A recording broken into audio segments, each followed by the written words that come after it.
예, 2018년 6.13 지방선거는 사상 유례없는 여당에서도 그렇고 야당에서도 정말 사상 유례없는 선거 결과입니다. 2016년도 총선에서 더불어민주당이 1당이 되고 2017년 대선에서 문재인 대통령이 당선되고 그리고 이번 지방선거에서 더불어민주당이 압승을 했습니다. 이게 16년, 17년, 18년 큰 선거를 갖다가 연성을 다 이뤘죠. 이와 같은 때가 이전에 있었습니다. 2006년도에 그 지방선거에서 당시 열린우리당이 참패했습니다. 그리고 2007년 대통령 선거에서 또 대통합신당의 정동영 후보가 또 참패했습니다. 그리고 2008년도 총선에서 또 민주당이 참패했습니다. 세 번의 참패를 겪고 그리고 2010년 선거에서 다시금 이렇게 승리로 나아가는 어떤 디딤돌을 갖다가 마련을 했던 거죠. 예. 그럼 우리가 여기서 보면은 한 번 이렇게 꺾였을 때 이렇게 세 번 정도 큰 선거를 달아서 있는 경우, 그때도 2006년, 7년, 8년 매년 있었어요. 예. 지금 2016년, 17년, 18년 달아서 있는 선거 때는 참 힘들다, 예, 라는 걸 알 수 있습니다. 그런데 지금 보수 세력한테는 중요한 것이 오히려 이번 지방선거보다는 2020년 총선일 겁니다. 저는 2020년 21대 총선을 정초선거라고 합니다. 정초선거는 그 선거가 앞으로의 정치 지형을 갖다가 결정짓는 아주 중요한 선거라는 겁니다. 아마 우리 대한민국의 21대 총선, 2020년 총선은 이후 대한민국이 어떻게 나아가느냐에 굉장히 중요한 선거가 될 것입니다.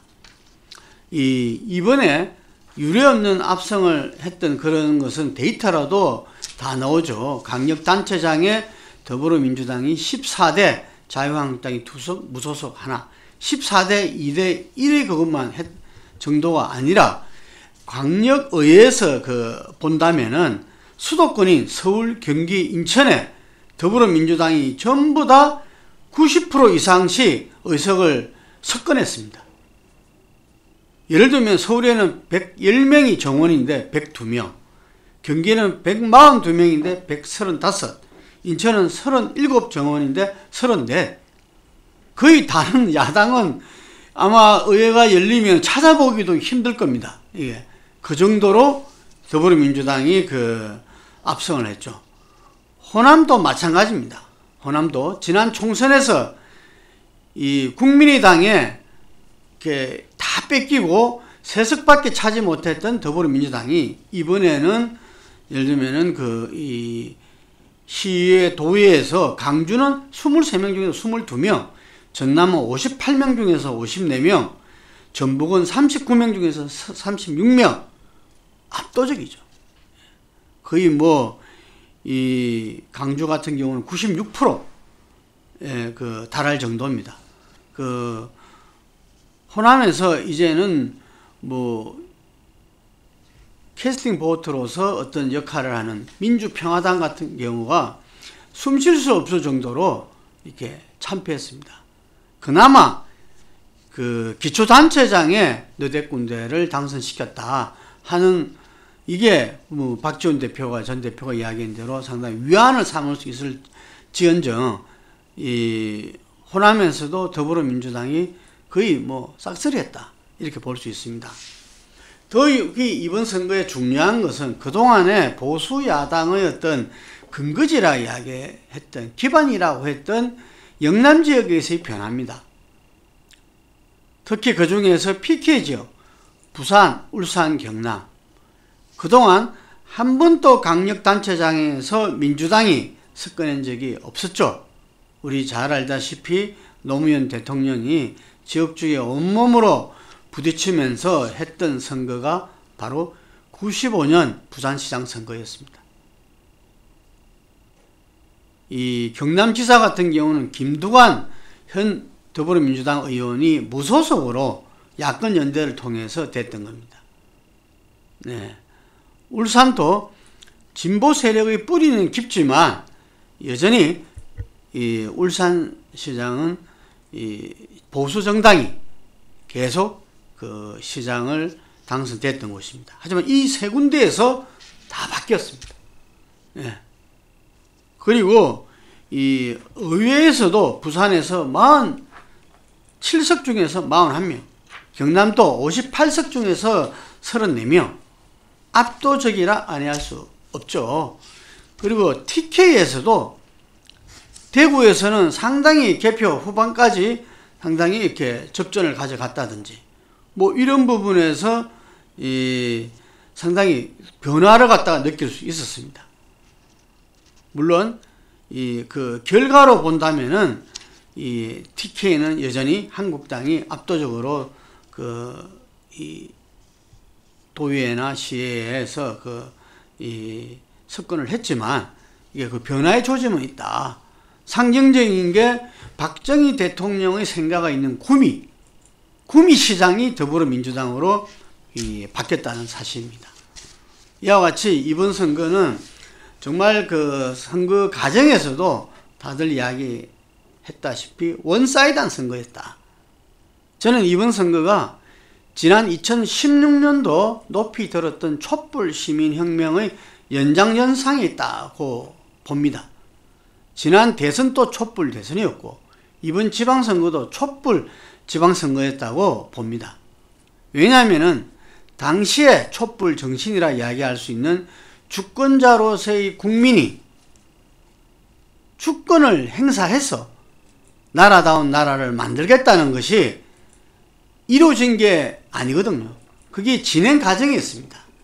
그리고 그것이 여러 험로와 여러 방해 세력과 어떤 이런 고난을 갖다 겪을 수밖에 없기 때문에 촛불 국민들은 그 부분이 실현되기 위해서 계속적으로 힘을 몰아줄 수밖에 없는 거고, 지금 정치 세력 중에서는 더불어민주당이 무조건 잘했어가 아니라 그 촛불 정신을 실현해 나갈 정당이다, 이렇게 선택을 받았다는 것입니다. 문재인 대통령이 더 고맙고 더 미안하다는 이야기를 했습니다. 그리고 선거 결과에 자만하지 않겠다, 더욱더 국민 속으로 들어가서 겸하게 국정을 펼치겠다고 이야기했습니다. 정말 정답이죠. FM 같은 정답을 이야기한 겁니다.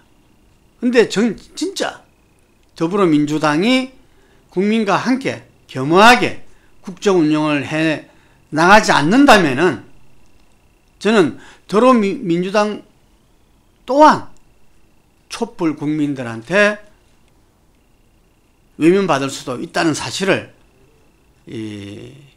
깨달아야 되고, 그걸 오히려 각골 명심해야 된다, 이렇게 생각합니다.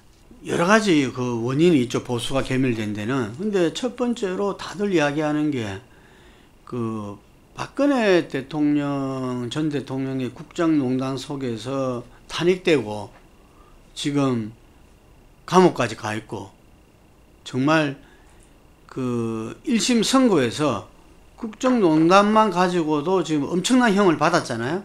이게 특수활동비 재판도 지금 진행 중입니다. 15년 구형을 했다 그러죠. 아주 엄청난 거죠, 이게.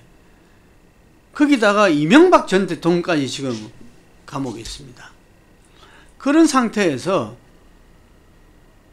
113명이나 되는 국회의원이 아무도 스스로 책임지겠다는 사람이 없었다는 겁니다. 본래 보수의 정신은 희생과 헌신의 정신입니다. 근데 아무도 희생하지 않는, 아무도 거기에 대해서 책임을 갖다가 지지 않는 정제 세력한테 국민들은 외면할 수밖에 없죠. 정말 자기들이 과거를 반성하고 혁신, 또 혁신, 일신 우일신 하겠다, 라는 메시지는 숱하게 던졌지만 그 부분을 진정성 있게 믿을 국민과 유권자는 없었다는 것입니다. 저는 거기에 홍준표 대표를 비롯한 지도부가 어떤 면에서는 국민의 명령을 갖다가 가볍게 봤다든지 선거 전략의 어떤 총체적인 실패라든지 이게 겹쳐서 당군 이래 최초로 가장 크게 망한 선거가 됐지 않나 이렇게 봅니다. 자, 그러면은 보수 정치 세력은 대한민국에서 우리가 한반도 평화의 새 시대를 열어나가고 번영의 새 시대를 나가는 데 있어서 필요 없는 정치 세력인가? 네. 이번에 강력의원 비례만 따지고 본다면은 더불어민주당이 51.4%, 지난 대선 때 문재인 대통령이 받은 득표율 41.4%에 10% 정도 업됐습니다. 올랐고요. 2016년도 총선으로 본다면은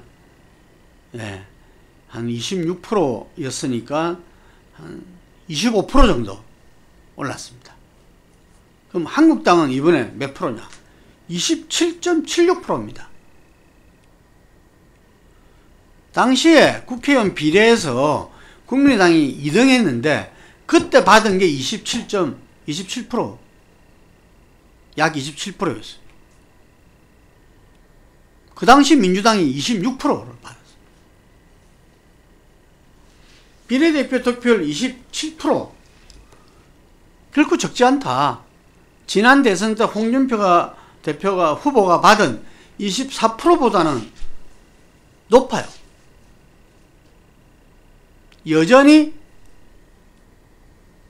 일정 국민을 대변하고 있다, 이렇게 봐야 되는 거죠. 우리가 원론적으로 진보와 보수는 양날개로 날아야 된다. 우리 정치는, 우리 국정운영은 진보와 보수의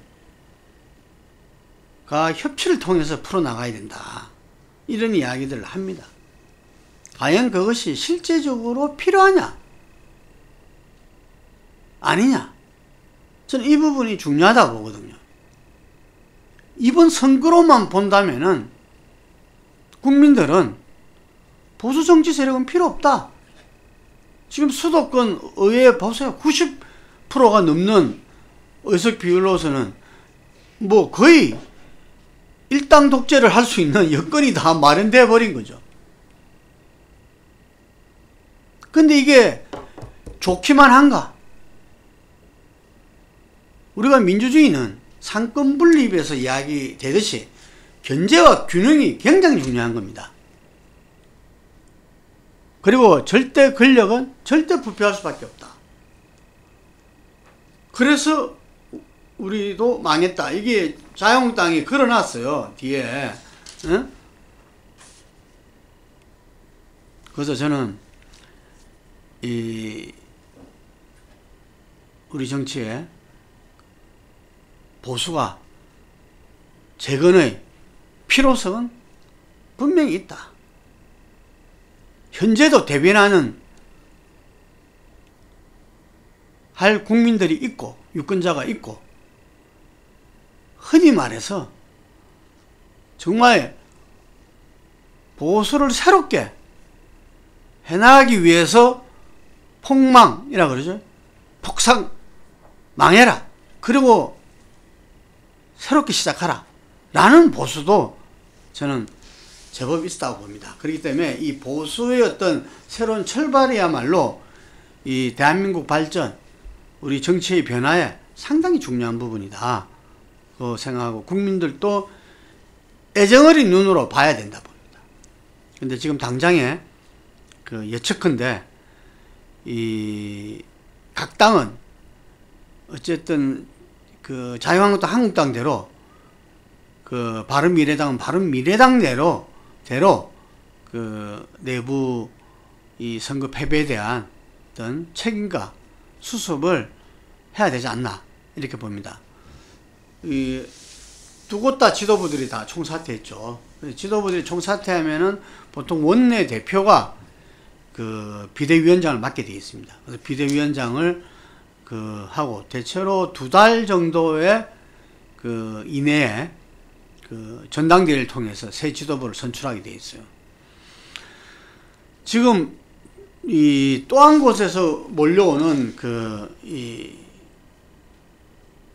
민심은 방향 제시는 흔히 말해서 창조적 파괴를 이야기하고 있습니다. 이제 자유한국당, 바른미래당 완전히 해체돼야 된다. 해체되고 새롭게 꾸려져야 된다. 기존 보수 정치 세력에서 책임 있는 사람 다 은퇴해라. 그리고 자숙하라. 정말 보수의 뉴페이스들이, 새로운 인물들이 다시 국민들한테 보수의 새로운 가치와 새로운 정체성을 내놓고 그게 맞는 어떤 정책 대안으로서 나가야 되지 않나, 이런 목소리도 굉장히 큽니다. 제가 볼 때는 보수가 그 우리나라 보수 세력이 이승만 대통령으로부터 박정희 대통령 분단 보수에서 개발 보수, 안보 보수, 거기다가 지금은 극복이 됐지만 군부 독재 보수까지 있었어요. 이게 다 결합된 게 지금 현재 비중의 차이는 있지만 현재 보수의 어떤 이 국민들이 바라보는 어떤 이미지입니다. 저는 이 부분에서 보수가 새롭게 정말 빅뱅의 어떤 시기를 겪어야 한다. 정말 이 한반도의 새로운 시대에 보수는 무엇을 국민들한테 줄 수 있고 어떤 길을 제시하면서 이 견제와 균형을 맞춰서 나가야 될 것인가. 8대2, 7대3까지도 결코 바람직하지 않습니다.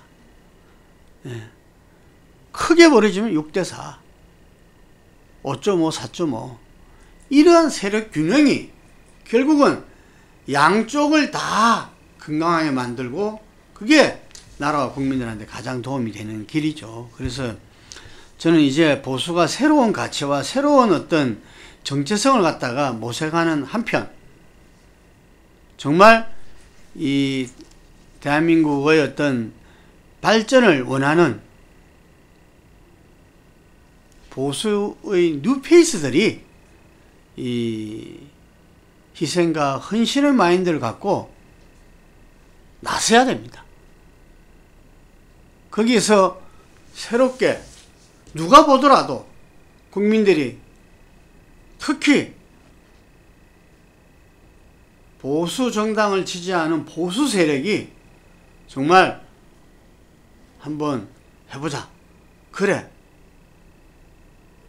시행착오에 얼마든지 있을 수 있지 않겠습니까? 그래. 한번 함께 가보자 이 길을. 이런 마인드가 돼야 된다는 이야기죠.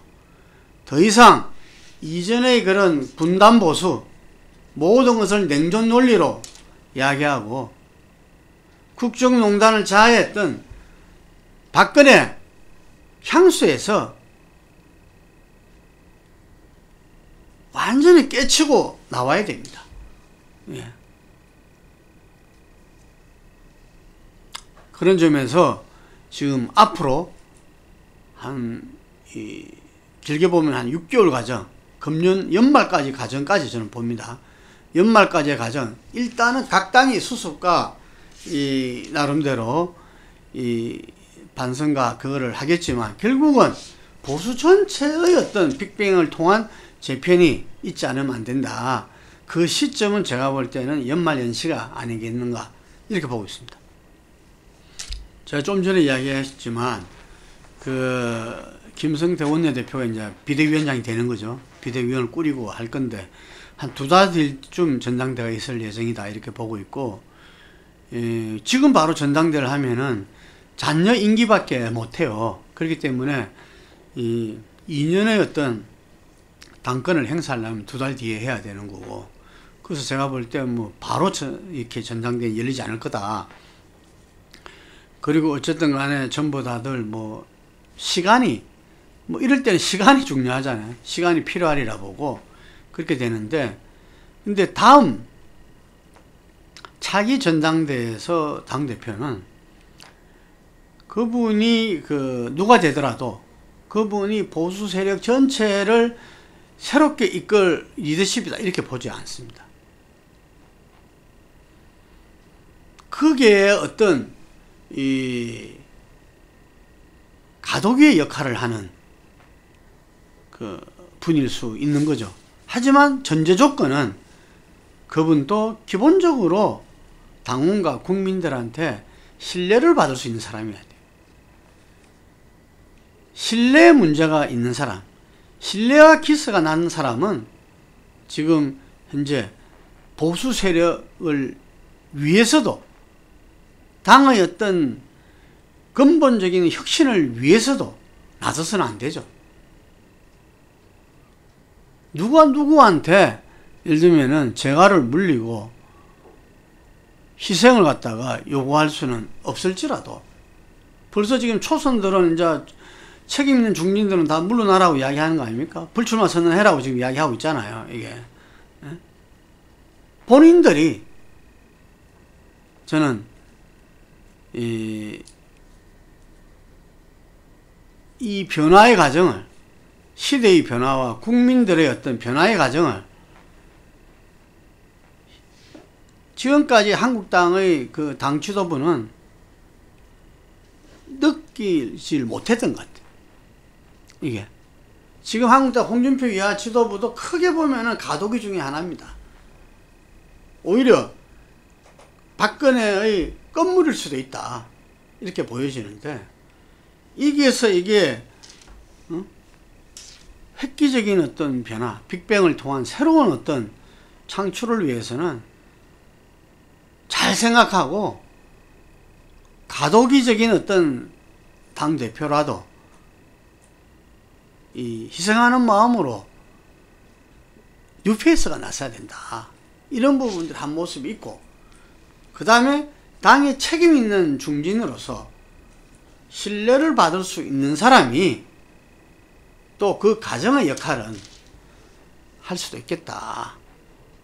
어떤 빅뱅 속에서 새로운 창출이라도 누군가는 그 작업을 해야 되니까, 이게 뭐 어떤 면에서는 그분들이 새로운 보수의 뉴페이스를 발굴하는 거, 지금 2가지잖아요.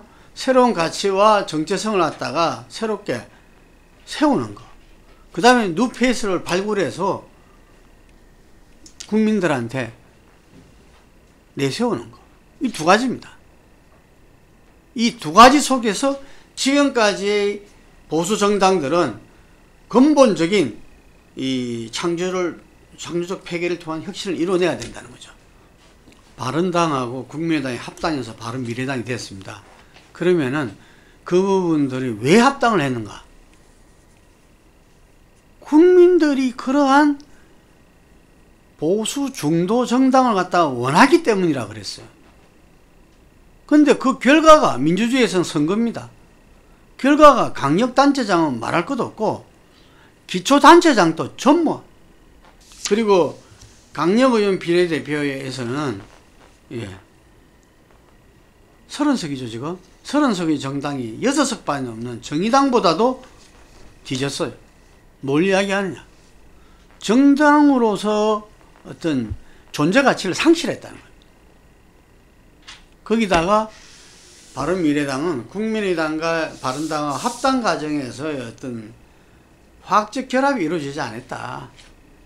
그래서 어떤 사람들은 이 원심력에 의해서 평화당 이 국민의당에서 호남 쪽 의원들은 평화당이나 민주당이나 그리고 이쪽에서 바른당 출신들은 다시 보수 대통합의 길로 가는 거 아니냐.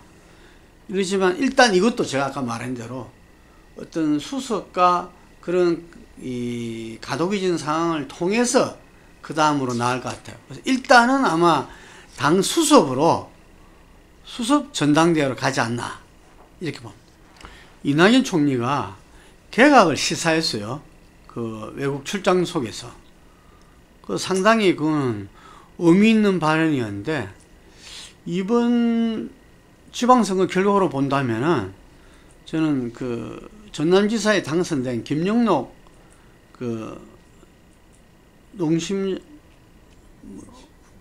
뭐 하도 길어가지고 농식품축산 장관의 공석을 채우는 정도로만 될 수도 있다. 뭐 이런 이야기를 했어요. 청와대도 뭐 이 지방선거 때문에 빈자리가 많기 때문에 그리고 이 지역위원장을 했던 사람 같으면은 또다시 그 총선을 준비하려면 좀 시간이 필요하거든요. 이게. 그래서 그분들이 또 나올 수도 있다. 뭐 이런 속에서 어쨌든 그 자리 채우기의 어떤 내각과 청와대의 뭐 개편 정도 이 정도가 있지 않나 다들 예측하고 있어요. 이게. 본래 선거에 이제에서 뭐 이 참패를 했다든지 뭐 여당이 굉장히 신성을 했다든지 이러면 국민들한테 새로운 어떤 그걸 이렇게 보여줘야 되는 거거든요. 그러기 위해서는 좀 이 중폭 이상의 개각 뭐 이런 것들이 요구됐던 건데 선거 결과로 봤을 때는 그러하다. 그 보여지고 중요한 거는 그게 아니고 이번 선거에서 이렇게 원사이드하게 압승을 했지만 국회의원 비례대표도 12명 중에서 11명이 당선됐어요. 그래서 의석수가 130석이 됐어요. 더불어민주당이. 그래서 113석의 자유한국당보다 17석이 많아요. 그리고 이게 그 평화당과 정의당을 합하면은 150석. 그 다음에 그 야권 무소속이라든지 또 지금 바른미래당 가 있는 중에서 어떤 3명의 비례대표는 이쪽에 찬성을 하는 분들이니까 보면 가반은 넘어요. 그런데 이른바 국회 선진화법 때문에 자유한국당과 바른미래당이 협조하지 않으면 어떤 부분도 통과할 수가 없습니다. 가반수로 할 수 있는 역할이 굉장히 제한적이라는 이야기죠. 거기다가 지금 전제 조건으로 했던 정의당과 이 민주평화당의 어떤 합세가 있어야 되는 거거든요. 예. 150석에는 130석은 20석이나 부족합니다. 그런 부분이 평화당이 이번에 그 국회의원 구성에서 국회 부의장 자리 하나와 상임위원장 하나를 받아야 되겠다. 캐스팅 보트로서. 이런 말을 하는 거거든요. 예. 그래서 국회 운영은 여전히 쉽지 않다. 그러면은 지방선거에서 국민의 선택, 국민의 지지라는 어떤 이런 흐름으로서 그냥 밀고 나갈 것이냐. 저는 이 대목이 상당히 중요하다 보거든요. 그럴 때 어떤 사안이라도 정말 객관적으로 봤을 때 나라와 국민을 위한 길이라면은 과감하게 나가야 되겠지만 이게 야당을 특히 보수 야당들을 설득하는 노력도 함께 가야 되겠다. 범개혁연대를 확실하게 하고 민주당과 민주평화당과 정의당의 개혁연대를 확실하게 한 상태에서 바른정당과도 협치를 해야 된다. 저는 이거를 제대로 해낼 수 있나 없나가 상당히 중요할 것이고 다음 총선은 이전에도 모든 부분들이 지적했지만 100개의 어떤 문재인 정부 이 개혁 과제 속에서 그 속에서 대다수 많은 부분들이 입법을 통하지 않으면은 실현될 수가 없는 부분입니다. 그래서 그것이 만약에 이 연대와 협치를 제대로 못해서 국회에서 그게 통과가 안 된다면은 2020년 총선을 앞두고 나라의 사정은 크게 나아지지 못했을 거고 더 힘들 수도 있다. 그때는 정부가 집권 여당이 그 책임을 질 수밖에 없다는 겁니다. 그걸 떠나서 지금 우리 한반도가 대격변의 시대를 지금 맞게 되어 있습니다.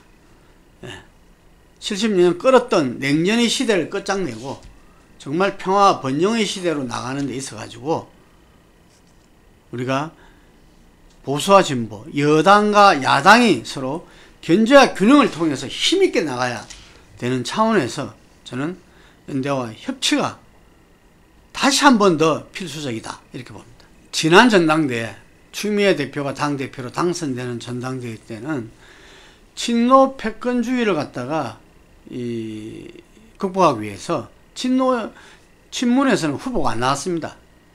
안 나오고 그 대신에 추미애 당대표가 탄생하게 된 거죠. 정치판 용어로 치자면은 대리인이었다 이렇게 보는 거죠. 예. 그리고 그 역할은 추미애 당대표가 아주 성공적으로 수행한 거 아니냐. 물론 군데군데 마찰도 있고 불협화음도 있었죠. 저는 그거는 당연하다 이래 보여지는 거고, 왜냐하면 추미애 대표도 제가 알기로는 대권의 어떤 꿈이 있습니다. 예, 꿈이 있기 때문에 당대표 시절에 그런 국민들한테 이미지도 줘야 되고 또 자기 세력도 어떤 그걸 해야 되니까 정치인으로서는 당연한 거죠. 근데 추미애 대표가 이번에 또 이 친노 친문과 연대해서 출마를 할지 이 부분은 오히려 퀘스천 마크가 많은 거 아니냐 이런 생각이 들고, 이번 당대표는 크게 보면은 대권 주자들이 이번 전당대회를 통해서 당권을 잡고 거기서 어떤 이 수련의 과정을 겪느냐, 아니면은 이번에는 이 문재인 정부의 어떤 지금 이제 이 평화 번영의 길이라든지 또 그 모든 것을 위한 어떤 개혁 입법이라든지 이걸 처리하는데 더 중점을 둘 수밖에 없기 때문에 흔히 말하는 대로 관리형 대표가 필요한 거 아니냐 뭐 이런 의견들이 있어요.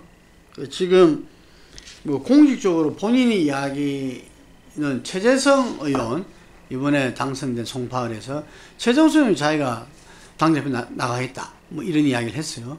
뭐 누구나 자타가 다 인정하듯이 문재인 대통령 복심 아닙니까? 하지만 제가 듣기로는 뭐 친문도 최재성 의원으로 뭐 정리됐다 모아졌다는 이야기는 못 들었어요. 본인이 뭐 선거 전략 아니냐 이런 이야기도 있고 한데 하여간 그건 지켜봐야 될 것 같고요. 이게 그래서 김진표 의원, 이해찬 의원도 친문의 어떤 이 대표 주자로서 이렇게 거론되고 있습니다. 그리고 좀 전에 이야기한 대로 그 어떤 50대 어떤 피로서 그 송영길 의원, 또 그리고 우상호, 이인영 뭐 이런 의원들이 또 거론되고 있고요. 또 일각에서는 이 남은 어떤 지역주의의 보루인 TK를 뭔가 국정 운영에 있어 가지고 그걸 하기 위해서 김부겸 행안부 장관의 어떤 이 당대표 출마설, 물론 그것은 문재인 대표와 이야기가 돼야 되겠죠. 이게 어떤 그런 이야기도 나오고 있고, 그래서 이 모든 게 제가 볼 때는 야권의 재편 움직임하고 같이 갈 수밖에 없어요. 우리가 어떤 후보를 공천하더라도 이 상대가 누구냐, 또 상대가 어떤 상황으로 가정으로 가고 있느냐에 따라서 또 매치가 되는 거거든요. 그래서 그런 걸 살펴보는데 일단은 이번 시기는 대권 주자가 나서서 당권을 잡고 어떤 대권 수업을 하는 그런 시기는 아니다. 이렇게 볼 수 있겠습니다.